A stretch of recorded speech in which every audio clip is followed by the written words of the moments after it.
as a student at Messiah, I decided I was going to major in Christian ministries. And so as you can imagine, as a first-year student at Messiah, I took a lot of intro Bible and theology classes. And so for the first time in my life, I was really wrestling with and encountering really deep questions about God and about faith, and I had a lot of questions. Questions like, how could I, as a woman, be called to ministry after wrestling with the words of Paul? Or questions like, did God really create the world in 7 literal days? How do I reconcile my faith with science? Or questions like, is Jonah an actual historical person who lived and died, or is his story just communicate a profound truth to us today? Or questions like, why does God allow bad things to happen to good people? And I had a lot of questions, and I began to experience a lot of doubt in that season of my life. Here I was, a Christian ministry major at a Christian school. I had grown up in the church, decided I wanted to give my life to following God, but in that particular season of my life, I didn't know if I believed any of it anymore. In fact, if I'm honest, I even considered becoming an atheist because I didn't know if any of it made sense. I didn't know if I believed any of it. And I remember one particular night that first year at Messiah, laying in my bed in my dorm room, just staring at the ceiling. And there were all sorts of doubts and questions spiraling in my mind, and I was contemplating if I was just going to give up on faith in God altogether. And I remember in that moment, this idea popped into my mind. That in that moment, I realized that this world is just far too beautiful, far too complex and creative and meaningful to be here by an accident. And in that moment, I found a foundation for my faith, this core belief that I believe in God as creator. Now, how God created, I wasn't really concerned about that in that moment and can figure that out later, and maybe it doesn't even really matter, but what matters is I believed that God is the creator of the universe. And from this core belief, this foundation for me, I was able to then start to reconstruct my faith, to pick up the pieces that had been spiraling around, that was deconstructing all around me. And in this season of my life, I was extremely fortunate to be at Messiah, where I had professors and mentors who were so gracious with me, who gave me time and space to process my doubts and my questions. I also was fortunate to be attending a church that was really open to talk about doubts and questions and to make space for that. And I'm so grateful for those two safe spaces to process my doubts. Or friends, I'm not sure if I would be standing here with you all this morning. And I wonder for some of us if we've had similar stories, moments in our life where we have had real faith questions, where we've had real doubt and disappointment and struggle, and maybe we had safe spaces to process that, but maybe some of us didn't. Because sometimes, unfortunately, the church has shamed people in our doubts and our questions, or been afraid of our doubts and our questions. But the crazy thing for me is that Jesus is not afraid of our doubts and our questions, right? In Matthew 7, Jesus says, ask, and it will be given to you. Seek, and you will find. Knock, and the door will be open to you. Jesus is not afraid of our questions. God is bigger than our questions. Ask those questions. God can handle it. In fact, truth should never be afraid to be examined. So if Jesus is not afraid of our questions, why has the church been so afraid of our questions and our doubts? Can faith and questions coexist? And I would say absolutely they can.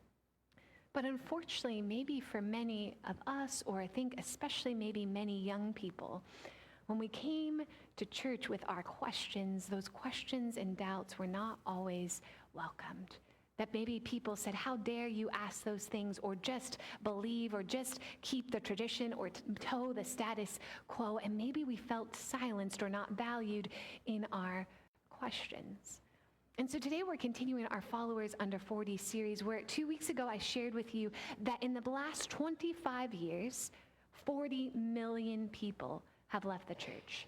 In the last 25 years, 40 million people have left the church. And of course, that's not just a statistic, right? That represents actual real people, many of whom are young people, millennials, or Gen Z, or Gen Alpha. And so we're going to spend today and the next couple of weeks talking about those specific young generations, the emerging generations in the world around us, and why perhaps have so many young people left the church. And so today we're going to talk about the millennials. These are people born between 1980 to 1996 or 1997. I happen to fall in this generation. And only 25% of millennials attend church weekly, which is down from 32% a decade ago. In fact, studies show us that about 75% of young people will decide whether or not they're going to attend church by the age of 18. And there seems to be this special window of opportunity between ages 14 and 18 when many people make a decision about whether or not they're going to follow Jesus. And so we have many young people who have left the church or are not attending church, and many millennials are leading a movement to deconstruct our faith. Now, let me be clear. I'm not saying millennials are trying to destroy the faith. We're not trying to just burn it down. We're trying to deconstruct our faith. And what that means is I think a lot of young people have critical questions about the faith. They want to know if what they were taught in Sunday school is actually true and if they believe that or not. They want to know if the church is a safe space of grace and love and inclusion to live and process life together. They want to know if they can reconcile their faith with the science they were taught in school. They want to have deep and honest conversation about the questions we have and process our faith together. And so many millennials are trying to discern what is in and what's out when it comes to their faith. What is good and helpful belief or what is harmful belief as they deconstruct and then hopefully have safe spaces to reconstruct their faith together. And so we might be wondering, okay, why do millennials have so many questions? Why do they want to deconstruct the faith? And I think to understand that, we have to understand the world in which millennials grew up in. So millennials grew up in a world of reality television. We grew up watching The Real World or The Bachelor or Survivor. Some of you know what I'm talking about, right? Yeah, like every week I watched Survivor as a family growing up, right? So you know exactly what I mean. Right, so we watched reality television. We saw people process their personal lives and their stories and their emotions on television. And so since we grew up seeing this, then why wouldn't we also process our faith publicly as well? We are a generation influenced heavily by social media. Millennials were born before the digital age, so we remember what it was like to play Oregon Trail on our computers growing up. Yes, some of you know what I'm talking about. But by the time we reached adulthood, we had access to Zanga and MySpace and Facebook and a whole world of social media. And so millennials care about social media and the digital world. And why isn't the church always relevant and engaged in conversations in a digital way today? Millennials also grew up in the Obama era. That millennials were a large voting bloc that helped elect Barack Obama as the first black president of the United States. Many millennials became of age during the Great Recession and the Occupy Wall Street movement. So many millennials have struggled financially and have deep distrust of institutions, especially the church, that sometimes millennials see the church more as a corporation and less of the body of Christ or a safe space of grace. And also, perhaps maybe most influential, millennials grew up in a world defined by terrorism and school shootings.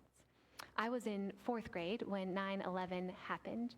We also were the generation of Columbine, of Sandy Hook, and I think maybe for many millennials, we want a faith that's not just important for us in the sweet by and by to go to heaven, hopefully someday. We want a faith that's real and relevant to our lives today, that brings healing and transformation into a world that so desperately needs it because we've seen the dark side of humanity. So if this is the world in which millennials have grown up in, then I would say no wonder they have questions about the faith. No wonder they're trying to deconstruct and reconstruct their own faith. And so when we think about the biblical narrative, can anyone think of a person that might come to mind when you think about doubt or deconstructing faith? Thomas, thank you. Yes, many of us can think of doubting Thomas. Now, poor Thomas, right? He always gets this bad rap of being doubting Thomas, as if it's like his fault, his character flaw. But I want to kind of flip the narrative today, and I wonder if doubting Thomas isn't so much about his weak faith, but that Thomas's doubt maybe was about his honest faith. And so let's take a look at Thomas's story. We're going to be in John chapter 20. Beginning in verse 24. But Thomas, who was called the twin, one of the 12, was not with them when Jesus came. So the other disciples told him, "We have seen the Lord." But he said to them, "Unless I see the mark of the nails in his hands and put my finger in the mark of the nails and my hand in his side, I will not believe." We see here that it's really clear that after Jesus had died and come back to life and he appears to the 12 disciples, to his disciples, but Thomas was not with them. And we could ask the question, okay, well, where is Thomas? The honest answer is we don't really know exactly where Thomas is, but I can't help but wonder if Thomas was grieving. Jesus, his Lord and Master, had just been brutally murdered, and he had just staked his life on following this Rabbi Jesus, and then everything seemed to fall to pieces. I mean, I don't think it's hard to imagine that Thomas was disillusioned and disappointed in his faith with Jesus. I mean, have you ever been there? Have you ever been so disappointed or disillusioned with your faith? Jay did such a great job last week telling us that sometimes we feel in our life that this is just not the way it's supposed to be. And I think Thomas was in one of those moments. Come on, God, this is not what it was supposed to be like. And in the pit of his despair and his grief, Thomas has some serious doubts. He has some serious questions. And it's important to note that Thomas is not the only disciple that has doubts. He's just the only disciple brave enough to name his doubts. Mary Magdalene didn't believe it was Jesus until Jesus spoke her name at the garden. Peter didn't believe that Jesus had come back to life until he ran to see the empty tomb. The other disciples didn't believe that Jesus was risen until he entered in through that locked door to meet them. All the disciples had doubt. It was just Thomas who was brave enough and honest enough to name his doubts. And here's what happens because of his honest faith. A week later, Jesus' disciples were again in the house, and Thomas was with them. Although the doors were shut, Jesus came and stood among them and said, "Peace be with you." Then he said to Thomas, "Put your finger here and see my hands. Reach out your hand and put it in my side.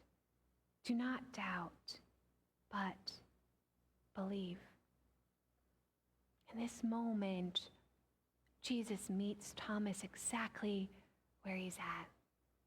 In his doubt and his need for proof and evidence, Jesus doesn't shame Thomas.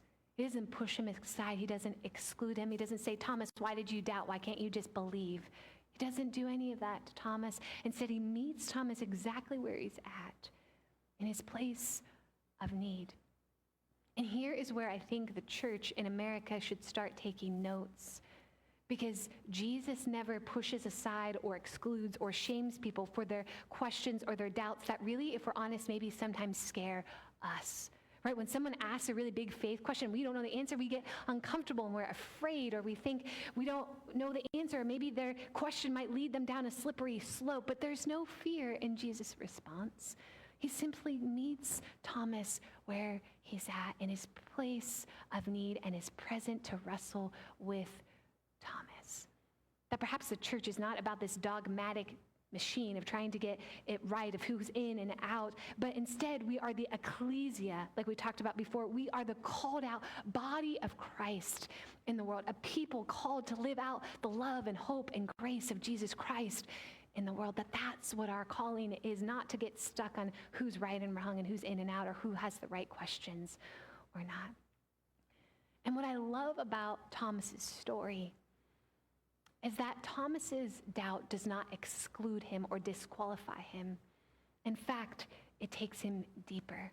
Because right after this moment, we see that Thomas's response is, "My Lord and my God." That Thomas has one of the boldest statements of Jesus' divinity in the entire New Testament. That Thomas's doubts don't weaken his faith. Instead, it strengthens his faith. And I love this quote by Brene Brown. When we cultivate love, when we allow our most vulnerable and powerful selves to be deeply seen and known, this is how we can grow.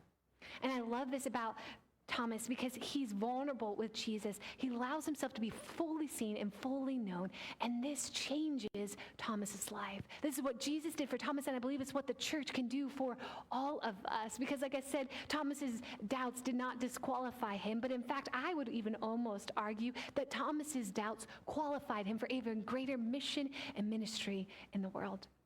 Because Thomas, who has this beautiful proclamation of Jesus' divine nature, goes on to become the missionary to India.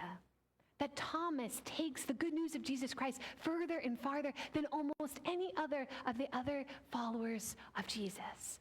And I wonder if it's because of his doubts that propelled him into a greater mission and ministry with Jesus. And so the church, the question for us is, what kind of church are we going to be? Are we going to stop seeing doubts and questions as a problem to fix and start seeing them as a doorway into deeper faith? Because I think if we are going to be a church that connects with millennials and Gen Z and Gen Alpha and all emerging generations, and I would say even all generations, we have to be willing and honest and wrestle with our questions.